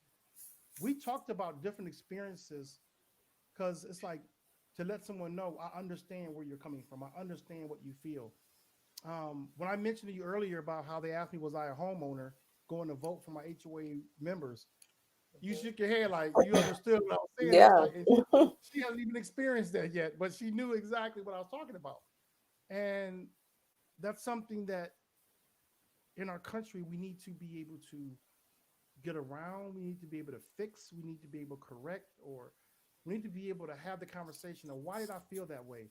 And I wanted to post it so bad, but I didn't want to go into a debate of back and forth racism. I wanted the conversation of what would make me feel some kind of way because somebody asked me, was I a homeowner? Did I take it? Did I overreact? You know, if when you were in the hospital and they ask you, were you white? Are you and your husband Caucasian? What does that matter? What you doesn't? know, Well, I mean, I guess for paperwork reasons, legally, but they it was have to ask. but it was just your regular paperwork, your discharge papers that it was going on. Yeah. So it wasn't like it was on a birth certificate. It goes by your name. Yeah. Does your birth certificate does it have your? It does have your race on it, doesn't it? It does have it on there. I think I it think does. so. I don't know. I think it does. So that's it just is something that that's interesting. Here's another Maybe comment. it used to. So I don't think. this is Mm. for you. For everyone that doesn't know, my co-host Darren is logged in as the Bottom Line Show, so you'll know who's speaking right now. He says, "Growing up, I didn't have the conversation with my parents, but in our house now, with my own kids, we talk about things like this at the dinner table." I would love to hear from our viewers out there. How many of you all talk to your kids about really what's going on out here? How many actually talk to your kids about the social issues that plague our nation? Um, and this summer, a lot of I know friends of mine who they were in battle of how do you talk to your kids about the protests that were going on? Because the kids were like, why are they protesting? And if they have a right to protest, why are the police there interfering with the protests? Well, the Mhm. police were actually supposed to be protecting from looters and negative stuff happening, but it didn't always work out like that. So you have parents that's conflicted. How do you go about telling your kids? I never safeguarded my kids from the realities of this world. I don't think I ever safeguarded you from the conversation. I Mhm. may have safeguarded you by putting you in that situation, or saying, I don't want you to live in this situation, or there's crime going on. I want to get you out of the area of crime. If I can get you in a better school system, let me get you in a better school system. Yeah. But I never avoided the conversations because I knew one day in life you'll have to experience it for yourself. Yeah. And this last situation, you kind of experienced it at the hospital. So we're gonna do like a rapid fire right quick. Give me something else that's on your mind before we close up. What's going on with you mentioned about rappers earlier Hmm. today. I'm gonna let you go ahead and give me your perspective on these murders of these rappers recently. Basically, it over the last, I guess, the last week, there have been two rappers who were coming up um, in the rap game, and they were actually getting pretty successful, gaining a lot of traction, and unfortunately, they were killed, Yeah. shot and killed. Um, and prior to that, I mean, there were other rappers, the rapper Pop Smoke, who uh, his album was released after he passed away. Um, and it's sad that these rappers are so young; they don't even get to see the effect of their music because Right. they pass away before they even get to experience how successful they are. They're becoming more Right. successful after they die. Right. Um, I just think that the question I was asking you earlier was like, when is it appropriate to discuss not black on black crime? Because I don't think that's a real term. I really don't. I feel like that was a term made up to make black people um, kind of point the finger at themselves. I don't think that's a real term, but I do think that the the murders and the crime that we do commit towards each other, when is it appropriate to talk about that? When is it appropriate to talk about doing better amongst ourselves without it striking a nerve? Because I know a lot of times Black Lives Matter comes up, and if anyone says anything about uh, Black people doing better when it comes to harming ourselves, it is an automatic problem. And I understand it because there because Black Lives Matter is not geared towards that really. It's geared towards inequalities within the Black community, or that Black community experiences. But when is it appropriate to talk about Yeah. that kind of thing? Right. We have a comment here from Tiffany. Hey, Tiffany, how you doing?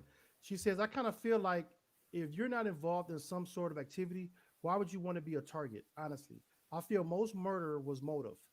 Most people that are murdered that are wealthy have a price on their heads.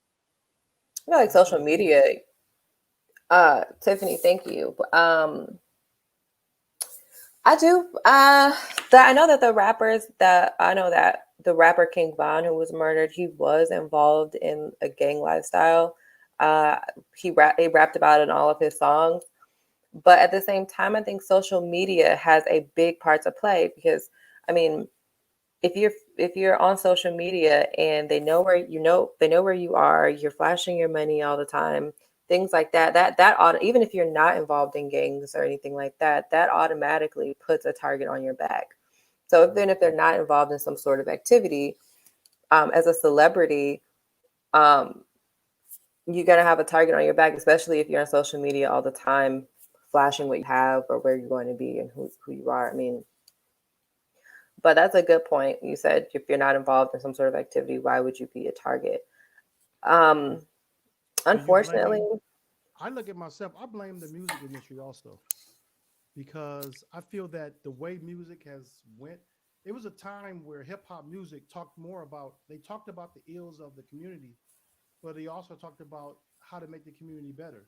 right? It seemed like there was a shift between the 90s and the 2000s Hmm. where the more negative the music was, the more popular it became. And then it Yeah, became a lifestyle, not the hip hop culture, but the lifestyle of what they were talking about. I mean, everywhere from, the strippers to to talking about popping mollies, yeah, the lavish lifestyle.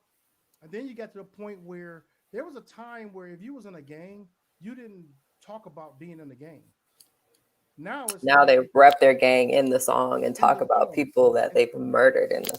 Right. So I think the music industry is allowing that, and people are doing it for the money. And people who know me know I'm passionate about music. Tiffany Knox knows that how passionate I am about music, you know. And so it's like um, you represent yourself in your music. You give a representation of yourself in your music. You have to live up to that, and that's what we're seeing these people doing, and it's Hmm. becoming detrimental. Yeah. It's harmful, and so we do need to talk about that in the Black community. We do need to talk Yeah. about um, the murder rate, but also we can't let it be passed that nothing's happening. There are marches, there are people talking out, there are organizations that are geared toward healing the It needs to be community. covered more in the media. It needs to be shown Exactly. this. It needs to be separate. It needs Now that it needs to be separate from Black Lives Matter, because Black Lives Matter as a statement is very true, and it Yeah. as a true statement.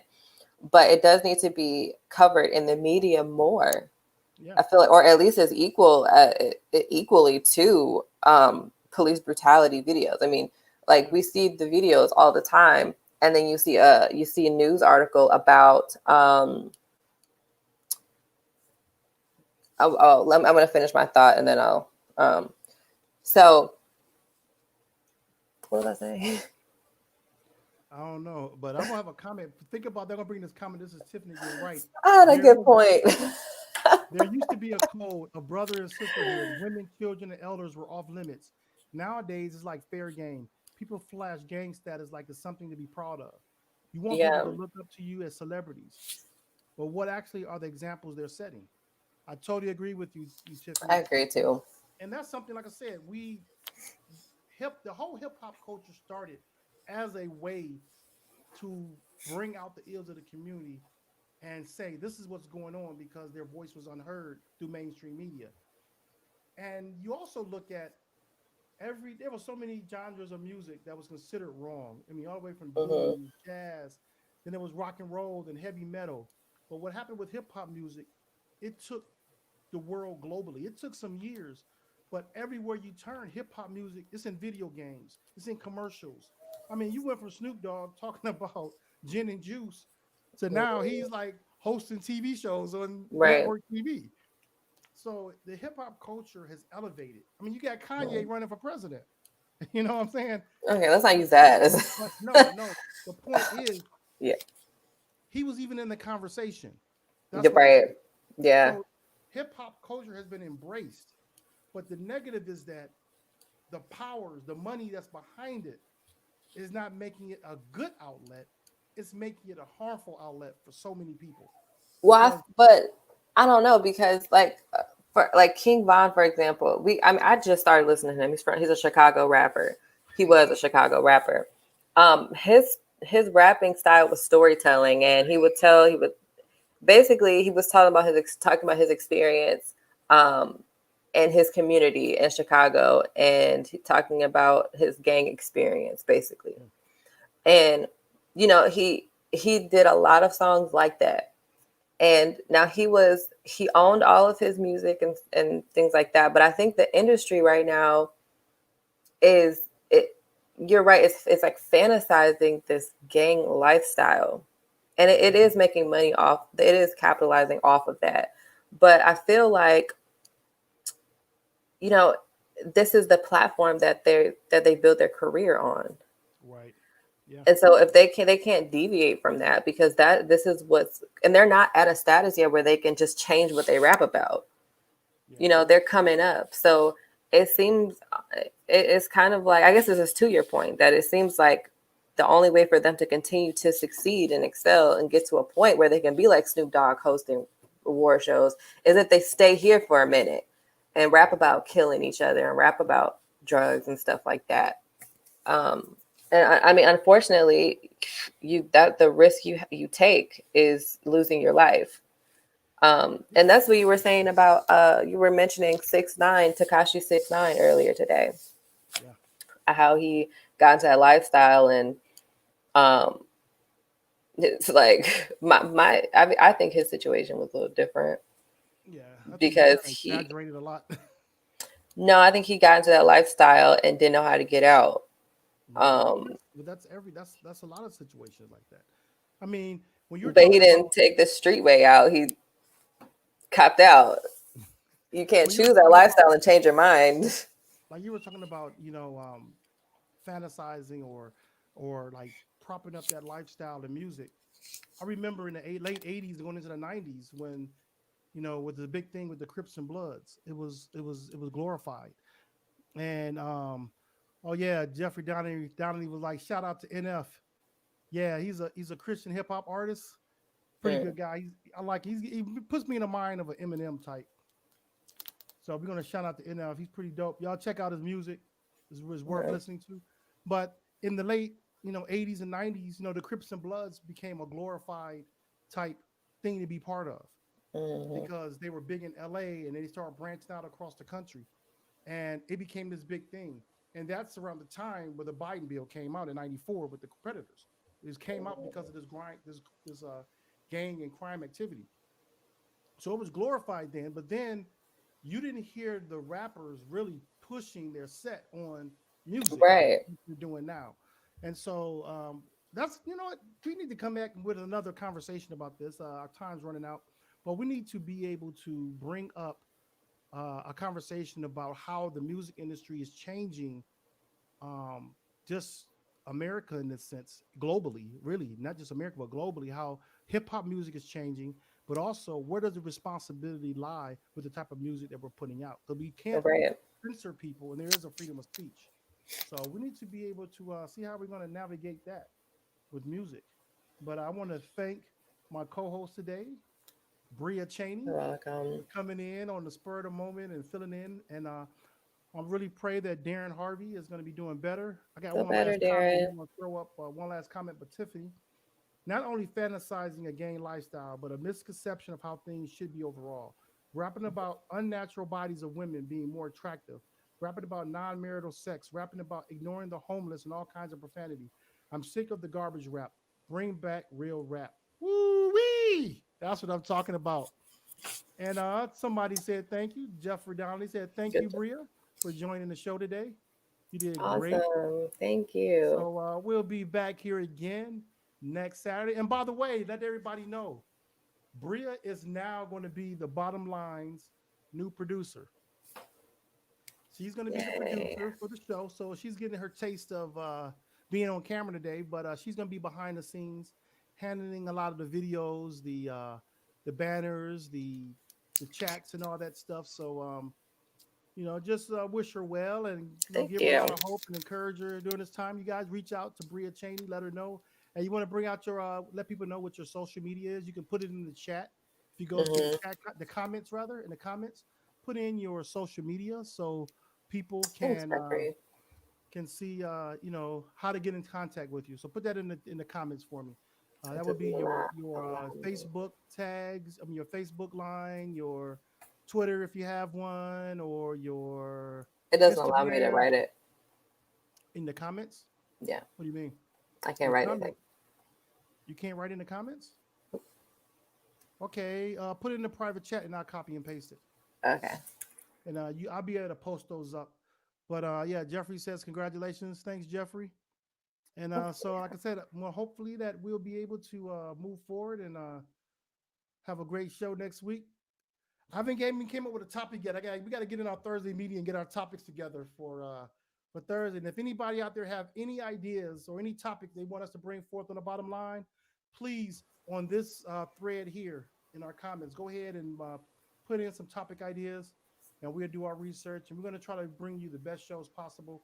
We want to bring a place where we can have common ground. If you feel that we are not bringing a space of common ground, let us know. Give us your feedback. Let us know how we're doing as a show and how we can improve. We just want to make it really good for people and to express their feelings and also bring people together. So until next week, I All will catch right. y'all later. All And I gotta right. Talk find to you later. my outro. See you. Stay on. I'm going to talk to you after the show. So Okay. just stay tuned in. You guys take it easy, and we will see you next week. I did it again, y'all. Hold on one 1 second. I can't stand when I do this. I hate sharing stuff on this thing. That's why I need you, Bria, to No, say, well, that's where I come in. right. Because I still didn't get this in here right. I got to go ahead and reshare again, and then my mouse does this little flicker thing. So what you got to do is, and that's something I'm going to show you next week. I got to add the audio to this as I go on my outro. So I just blew my own outro right there. So we're going to do this again for the people.